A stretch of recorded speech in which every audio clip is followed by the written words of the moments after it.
Hello, everyone. Welcome to our Sunday night Rising Voices of Narcolepsy. What's it called? It's called the Story Sharing Event. With tonight we have Ebony Lay, who will be presenting her story on living with narcolepsy. So I know it takes everyone a few minutes to find us here on Facebook. So we'll give everyone a few minutes to find us and get settled. I just want to first say, of course, hello. Did I already say who I am? I don't think I did. I'm Julie Flygar, and I am the president and CEO of Project Sleep. And I am so glad that we're doing this series. It was a monthly series, and we're currently doing it weekly in the wake of COVID-19, and hoping that by sharing stories, we can help connect each other and make sure that people know that they're not alone. And I truly believe that we need stories more than ever right now. So I'm just so grateful to our Rising Voices of Narcolepsy speakers and writers who are taking the time and energy to share their story with you guys weekly now. And I will share a few updates from Project Sleep before we get started with Ebony's presentation. So I'm really excited. Hopefully everyone saw the really exciting news about getting 41 members of the US House of Representatives signed on to an important letter for sleep community priorities in sleep research and sleep awareness. So that was thanks to you guys reaching out to your members of Congress way back when in late February, and at the pre-COVID era, we were working on that advocacy project, and it just really paid off, all your hard work. So we got 41 members signed on to that letter, which is almost a tenth of the US House, which is huge, I guess, by sign-on letter standards. That's really a remarkable achievement. And so I just think you guys should be so super proud of how strong and of a community this is. And so thank you again for your advocacy. Congress right now did make some accommodations, but supposedly they're still moving forward and working on the FY 2021 budget and continuing all their work. So our advocacy was important to get that in there for some of the stuff that they're working on for the 2021 budget. And Project Sleep is also monitoring everything that's happening on Capitol Hill right now as far as COVID-19 and anything that is happening with healthcare to make sure that there won't be any negative ramifications for people with sleep disorders. So much is evolving so quickly. So we do feel really lucky that we have such great healthcare experts helping us in DC know what's going on and what would pertain to our community to make sure that we're lending our voice to ensure that people will be able to continue to have access and coverage to healthcare during such, a challenging time for our whole country. So please know that we're keeping track of all of that. And let's see. Tonight you're going to hear Ebony's story. I'm going to introduce her in just a few minutes, but I wanted to remind everyone that if you're watching this and you haven't yet participated in the Rising Voice program, Ebony and all of our speakers that you've been hearing from are great examples of successful people that went through this program and graduated. And so if you want to, participate in it, actually, you have an opportunity to this summer. And the application for the summer 2020 program is due on April 15th. So you have just about 10 days now to get your application in. And the program is over the summer. It's about a month long. It's kind of an intensive online program, a course where you go through your story and we give you feedback to create a presentation or an essay. And so please get your applications in if you're interested by April 15th. And I think, can't think of anything else right now to share with you. There's, please just hope everyone is staying safe and healthy as best as you can. This is just an unbelievably challenging time. So with that, I think, I do have some housekeeping. If you're watching this and you're enjoying what Ebony is going to share with you, which I just know you will, please consider sharing it. There are buttons to, show that you're liking what Ebony's saying, and there's buttons to be able to share it too. And if you can share it with your supporters, and that means that her story will reach even more people. So please go ahead and share the video. And please comment below and share where you're watching from, which is really fun to see. Ebony and I can't see that right now, but we'll love checking it out afterwards to see where people were tuning in from around the country and around the world. So please share where you're watching from. And Ebony will take a few questions after she presents. So as you're hearing her presentation, think of some questions that you might like to ask her. It's a great opportunity to ask her more about her experience. And just as a small caveat, please remember that, oh, there's an alarm going off. Anyway, not in my apartment, but in my building. Please remember that this is going to be, this video will be public. And all the comments will stay public with the video. So it's probably not a good place to share anything private that you wouldn't want to share publicly. And we also can't we can't answer any medical questions. We're doing the video for education and awareness purposes. So we always, if anything that you hear in Ebony's story, brings up questions for you, it's important to bring those to your sleep specialist is always what we recommend. And so with that, I'm going to go ahead and introduce Ebony. Ebony, are you there? Hi, Julie, I'm here. Hi, Ebony. So excited to have you here tonight. How you feeling? Feeling pretty good. Good. Yeah. So let's see. I'm going to go ahead and get Ebony's slides up.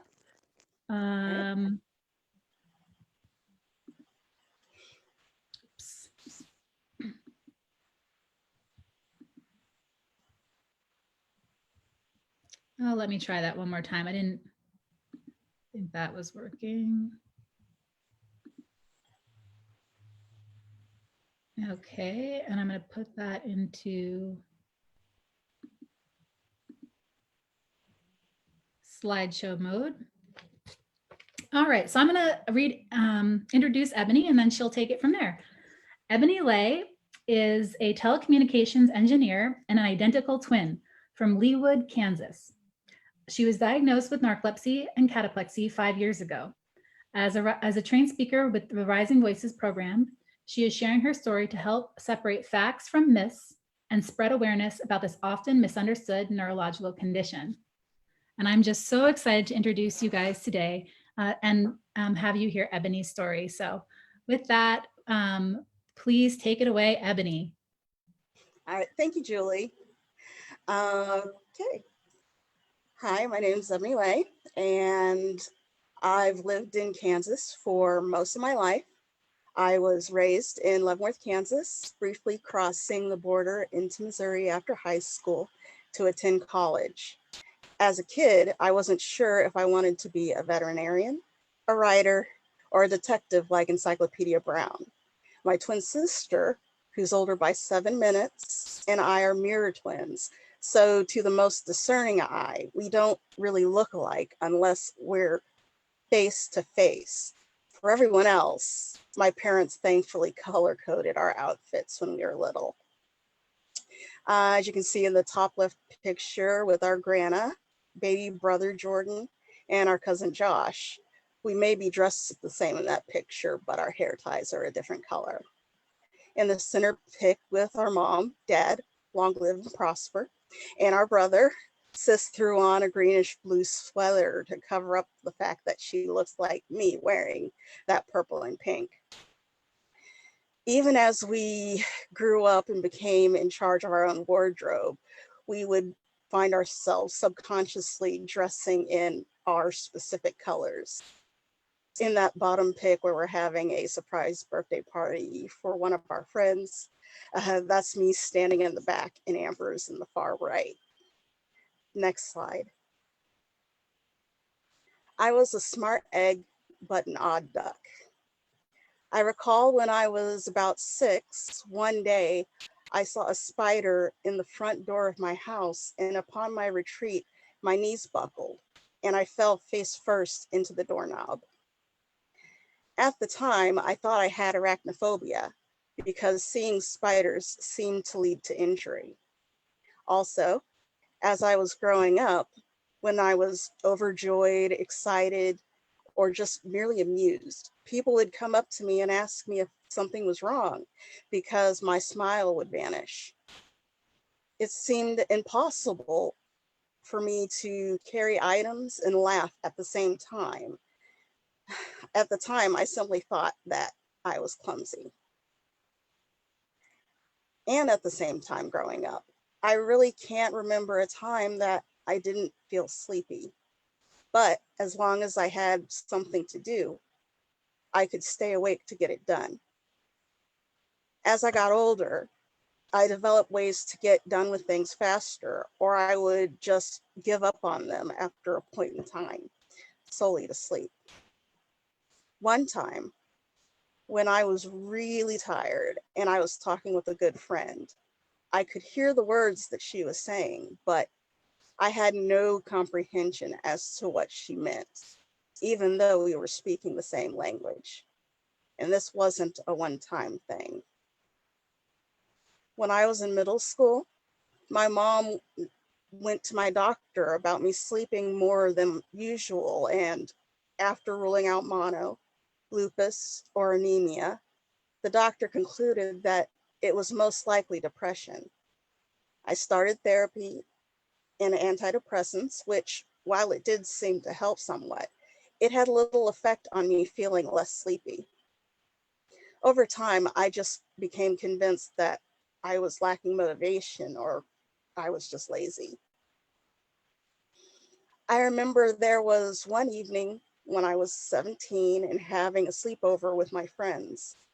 We were all piled in me and Amber's bedroom with girls sitting and laying wherever they could find space on either one of our twin-sized beds. I don't remember nodding off at the time, but when I woke up, the air felt heavy and I was uncomfortably hot. I could hear my sister and my friends still laughing and talking, yet at the same time, their conversation didn't make sense to me. I couldn't move my arms or my legs, as if I wasn't covered by a thin blanket, but I was bound in a restraint. No matter how much I tried to move or make a sound, I could not get anyone's attention. I have no idea how long I laid there under the sweltering heat, bright lights, surrounded by my peers talking far too loud. Their laughter even seemed directed at my distress. What I do know is in the instant that I was able to open my eyes and sit up, the room was suddenly dark. There was no blanket smothering me, and I was alone. I just waved it off as some weird nightmare. Around 18, my unexplainable clumsiness just seemed to get worse, with my knees buckling whenever I got nervous. I brought this up to my pediatrician during a physical, and he checked my reflexes, and because those were good, he said he wasn't too concerned about there anything being wrong neurologically. And since he didn't worry, neither did I. I had always been busy and active in high school. I worked part-time in the library my junior and senior year. I was active in drill team, the drama club, and I was president of our thespian society in my senior year. I never let my sleepiness interfere with it all, though my friends knew I would only be available for 6 out of the 7 days of the week because I would need at least one day to just sleep to function for the next week. At school, there would be places where I knew I could slip away to nap without getting in trouble, like the couch that was stored backstage year round.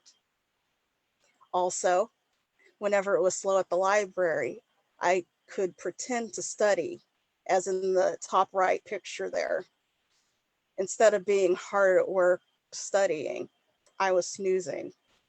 The flash of that picture actually woke me up.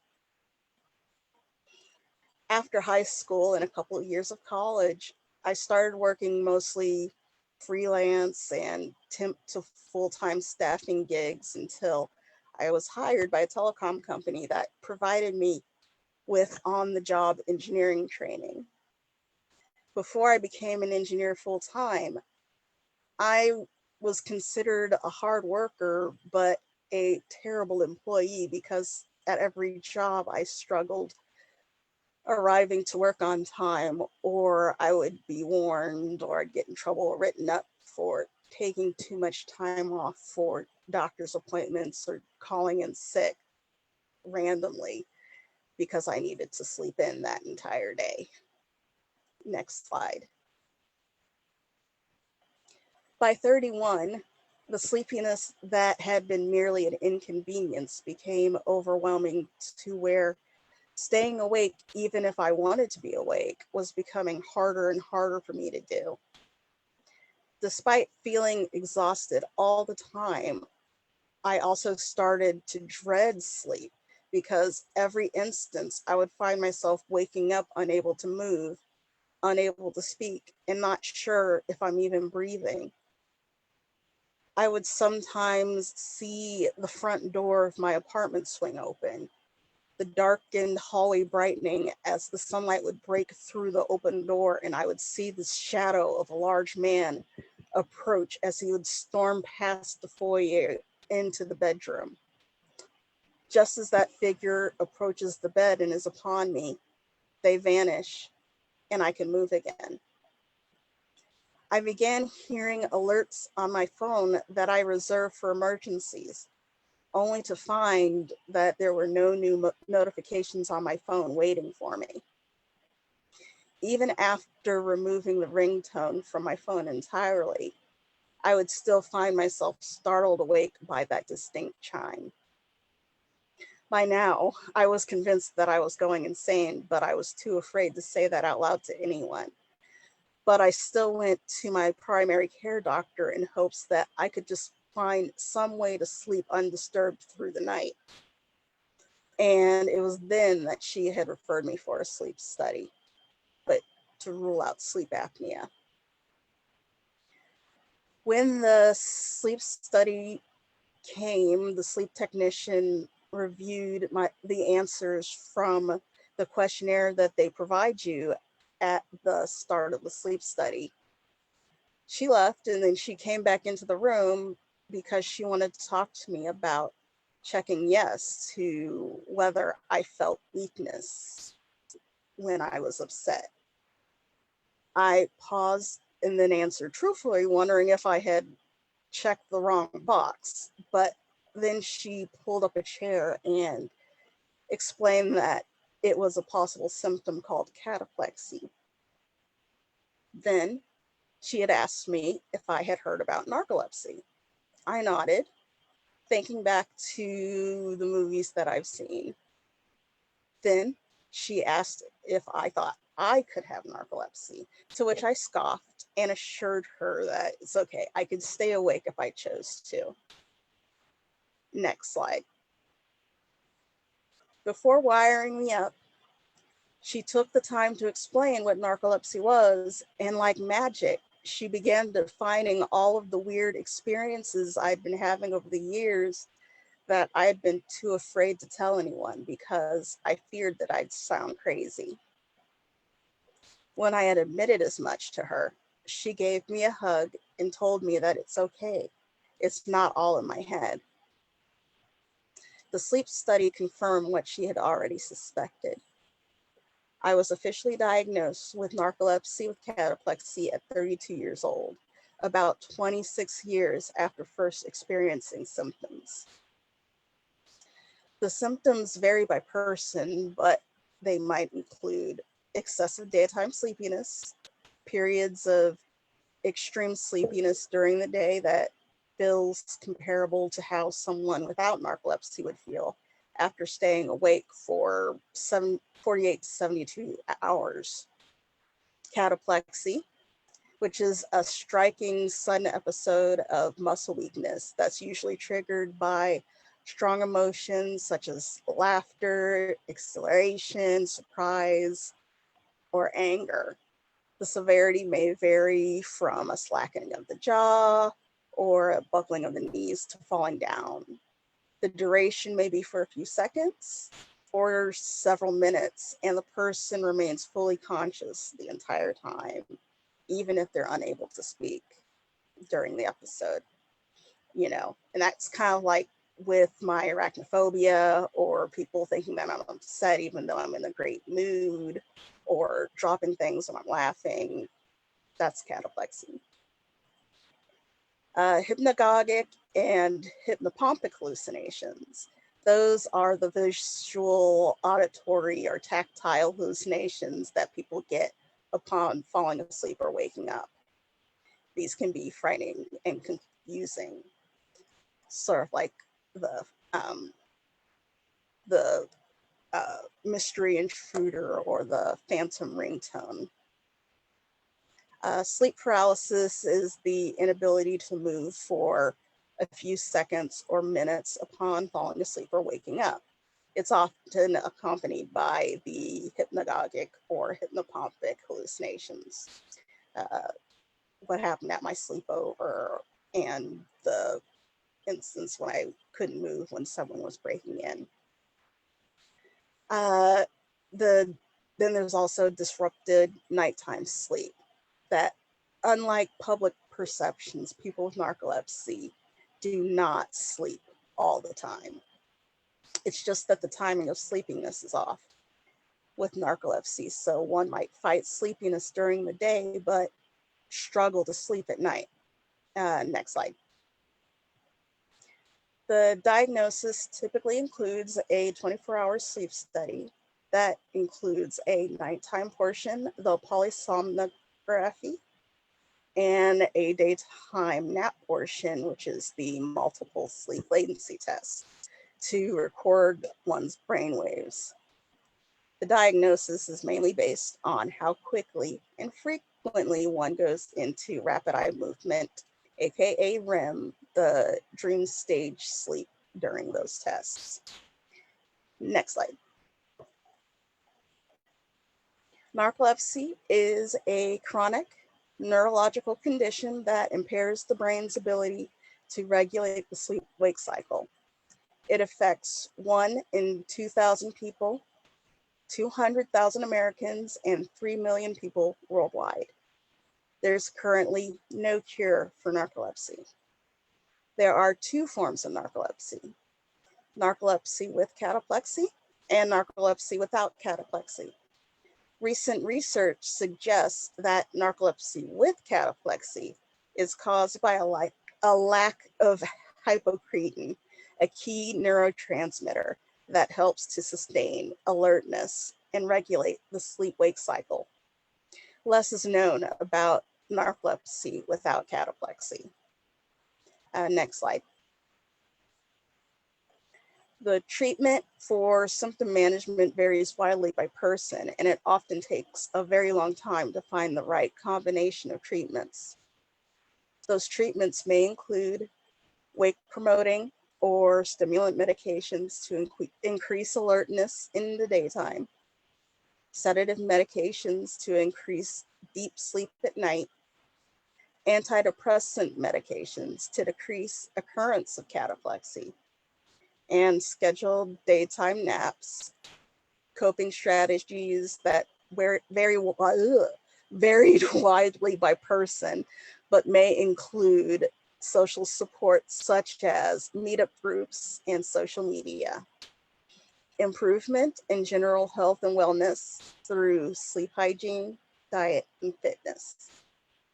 For me, the combination of medication and naps has helped me accomplish what I need to during the day.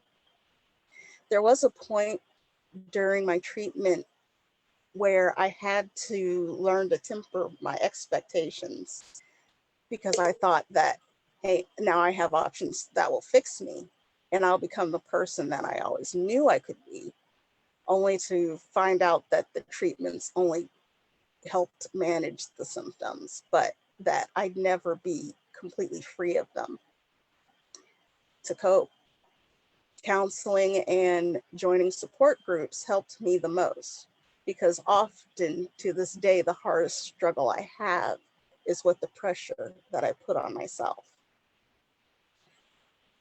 And finally, when I went back to my primary care doctor after getting a diagnosis, I was asked to educate my doctor and her nurses about what narcolepsy was. And it felt like I was being put on the spot since I was still learning about what narcolepsy was myself. And I had come to her looking for further guidance. So while I'm thankful that she had eventually sent me for the sleep study, I had brought up being constantly tired with her many, many times before. So I really think it's important that healthcare professionals, especially primary care doctors, be made more aware of sleep disorders and their symptoms. Next slide. In the years since my narcolepsy diagnosis, I've learned that coping with narcolepsy entails finding a balance of being flexible while also keeping to a good routine. For example, when I had finally decided to attend my very first narcolepsy network conference that was being held in Indianapolis, Indiana that year, I knew that a long road trip would take a lot out of me, but I could not justify going to the airport to fly. Luckily, I had already experienced weekend commutes to St. Louis by train, and I had been curious about what it would be like to take a longer train ride by a sleeper car. Ever since then, Amtrak has been my first choice travel option since.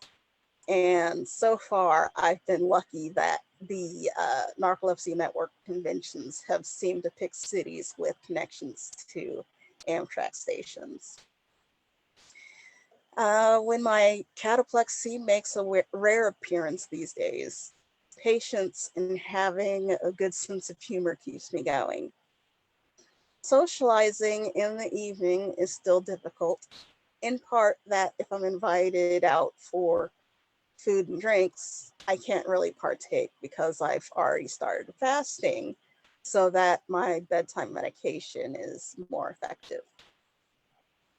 At my previous job, my coworkers used to sometimes express frustration that they could never reach me around lunchtime, often forgetting that my lunch break coincided with my scheduled afternoon nap, for which without it, I wouldn't be able to finish out the workday.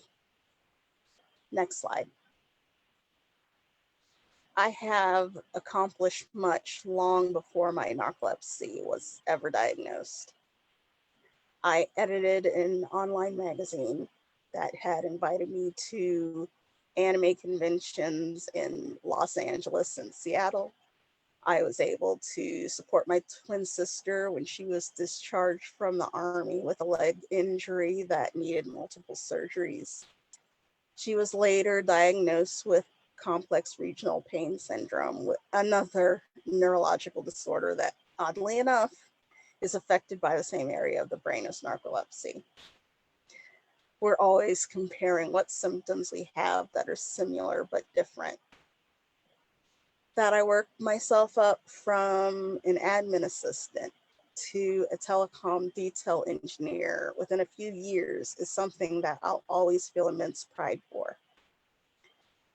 I want to travel and have a chance to meet other people with narcolepsy because knowing I'm not alone in this encourages me to move on while also giving me the strength to accept that when there are moments where I have to give in to sleep, that there's no shame in asking for help.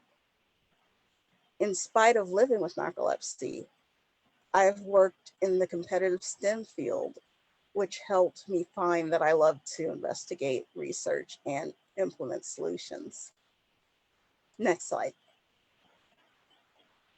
I'm sharing my story because representation matters. Like with my narcolepsy diagnosis, I had not considered engineering as a career option for myself because I did not see any women like me involved or being successful in that field. Since the only examples that I'd seen of narcolepsy were misrepresented or from the extreme end of the very broad range of narcolepsy symptoms, I never once considered the possibility that I could be someone with narcolepsy as well. Because of the low awareness, even among physicians, and misperceptions, there's an average 8 to 15 years between narcolepsy symptom onset and diagnosis. For me, it was 26 years. It's estimated that the majority of people with narcolepsy are currently undiagnosed or misdiagnosed. I'm sharing my story as a part of Rising Voices of Narcolepsy, a program created by Project Sleep to empower patient advocates to share their stories and improve public understanding of narcolepsy. Thank you for listening to my story today, and I'm happy to answer any questions that you may have. Yay, Ebony. Great job. Thank you so much for sharing today. I know everyone is clapping, virtually from all of our shelters everywhere. So everyone please send your questions in via Facebook, and I'm going to kick off with a few questions for Ebony. And I did want to ask you about the pictures on this slide, even though I already know the answer, but I want everyone else to know. What the heck were you doing here behind a podium that says the House of Representatives? Oh, yes. I was invited last November to actually share my story with the House of Representatives at their congressional briefing that morning. And then we had spent the day with other patient advocates and sleep researchers from the Sleep Research Society and the NIH. And we were able to advocate with our state representatives and senators. Yay. I think this is here on the right. I'm trying to, your team. Yeah, that's my my advocacy team. Yeah, so we broke into small groups, and I remember your team you had some funny name like McCann, your states combined. It was MoCAM, because it was Massachusetts, Missouri, and Kansas. Yeah, so those are a few great sleep researchers from Harvard on the left, Patrick Fuller and Janet Mullington, and then Eric Herzog is at University of Washington in St. Louis. So that was your team. It was such a fantastic team, and Ebony helped bring the patient voice to that, which is so super important. And also, we had so much fun that day. Yeah. Oh, good. I know. And so we were kind of broken into these smaller groups, and so they advocated. And then in the morning before that, Ebony presented to about 100 people this presentation, and just had everyone captivated with her story, which was just so important. So, all right, I'll stop sharing your slides now, but I just wanted to make sure we highlighted that, your great work. I have one other question for you before we go ahead and take questions from people watching on Facebook. I think a really part of your story that actually I've never really asked you that much about was, so originally when you first heard the word narcolepsy, you thought that, well, that term didn't really resonate with you because you thought you were a great sleeper. It just didn't click. Yeah. What was your journey like as far as moving towards getting social support, finding the Narcolepsy Network conferences, even getting counseling? Like, did you just know that you needed that support right away, or was there a journey? No, actually it was a combination of having a strong support base within my family, and also that my sleep doctor was very, very encouraging of me reaching out to Narcolepsy Network and finding a support group. And with the stress of my full-time job at the time, I was already taking counseling for that. So it just kind of segued into getting counseling that was finding ways to cope with that on top of coping with narcolepsy as well. I think that is really interesting to hear because my own experience was a little bit different, but kind of similar in that it wasn't originally for the narcolepsy that we Right. got counseling. I got counseling because they thought I might have depression before they realized very soon thereafter, like within a week, that I actually had narcolepsy with cataplexy. But I didn't think I was depressed. I felt really tired, but I still went to a Yeah, counselor. I never really felt sad at all. It was just more of a frustration that I never had the energy to get everything done that I needed to get done. Yeah. And that kind of ends up getting us to get counseling. So Yeah, one of the messages I try to bring now to sleep doctors is that, let's not make it a mistake or, yeah, that we end up getting counseling because it can be so helpful. So I really liked hearing your experience about that. yeah. And thank you for sharing that because it's just really important for all of us to hear. So we do have a question from Kennedy, who asks, what do you think we could do to spread awareness to healthcare professionals about narcolepsy and other uncommon disorders? Well, I know that what we've been doing with the NIH with finding, getting funding to have more awareness programs that are geared toward medical professionals. One of the things that we had shared when we were doing the rounds with our representatives where they were showing the info fact sheets that they had created in the past that they gave to uh, primary care doctors and, just making sure that, especially for people who may have been in practice for decades and, they might have not had a more uh, condensed look at sleep disorders that, or, like I might have just did a brief, once over of it when they went to their class, or it, that they didn't have the most recent um, information that was out there at the time that they were in medical school. Okay. Yeah, I was just nodding big.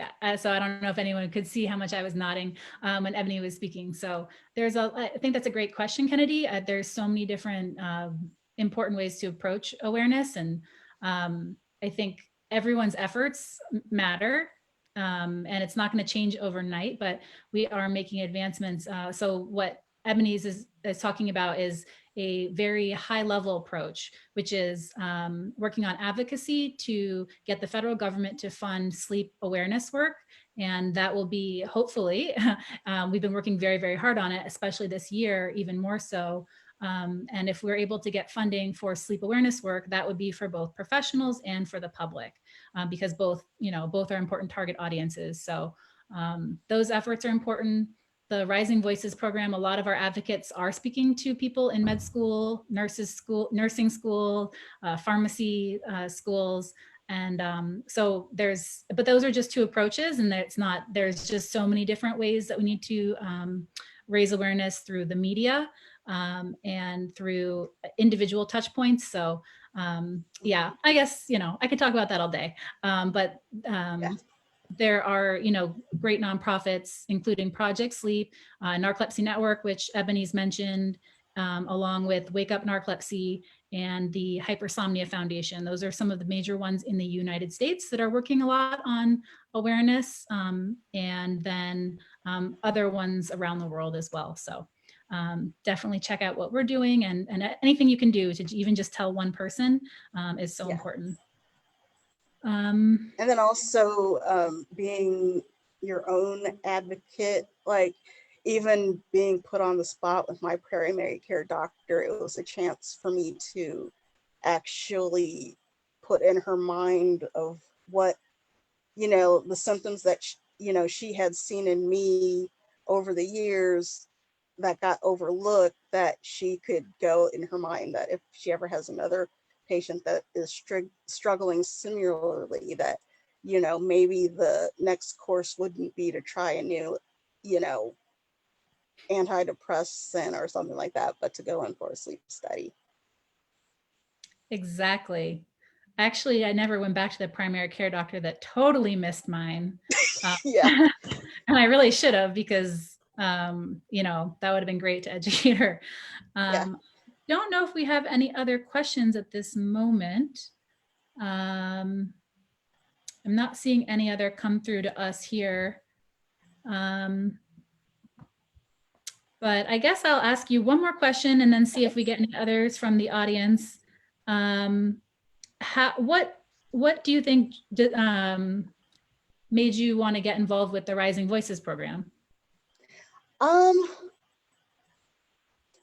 you did. It was because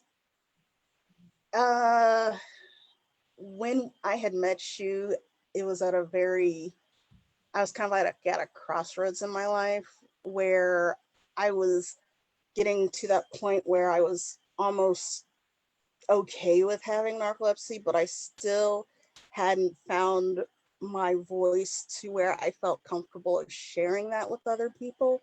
Like I still kind of felt that stigma around it, so I really didn't want to say this is why I am the way I am. And but then I had met you, and you know, at first I just wanted you to sign my book, and but you actually had asked me about my story, and I don't know, it just kind of like came out in the spigot, and you were like, I have this program. And doing the program, it kind of helped me find that comfortable space where I could actually share what happened to me and not see it so much as a you know horrible thing, but it was just an experience that I was able to overcome, and that something that I cope with day to day, and it's not something that anyone should be ashamed of. Okay, well, I'll try not to cry. That's so meaningful. So, um, thank you for, talking to me and like sharing it, because I'm so sick of my own story and I love hearing everyone else's. And so Yeah. it's just such an honor to work with you and to work with other advocates. So I'll try not to get all emotional. It's just so cool. And it's so meaningful. So I'm Yeah. so glad that you're part of this this badass crew of advocates. Yeah. And yeah, it's just interesting how it brings these, when people ask me now, like, well, would you just take away narcolepsy if you could from your life? It's kind of a challenge, because it also has brought to me this community that I never had before, Right. And I've and met this so whole other. many amazing people that you know it's just so amazing what we've all overcome in our different fields, and everyone's just so persevering that it just makes me feel proud that I'm a part of this group. Well, those are beautiful words to end with, I think. Yeah. I don't think we can top that. Yeah. So thank you so much, Ebony, for sharing tonight. I'm just so grateful that you're part of this. Thank you for everyone who tuned in live. Please, if you enjoyed this, please share it on your Facebook. I think there should be a button there, because really that can help us reach more people, person by person. And I hope everyone will stay safe and healthy. We will be back again next Sunday with another Rising Voices advocate sharing her story.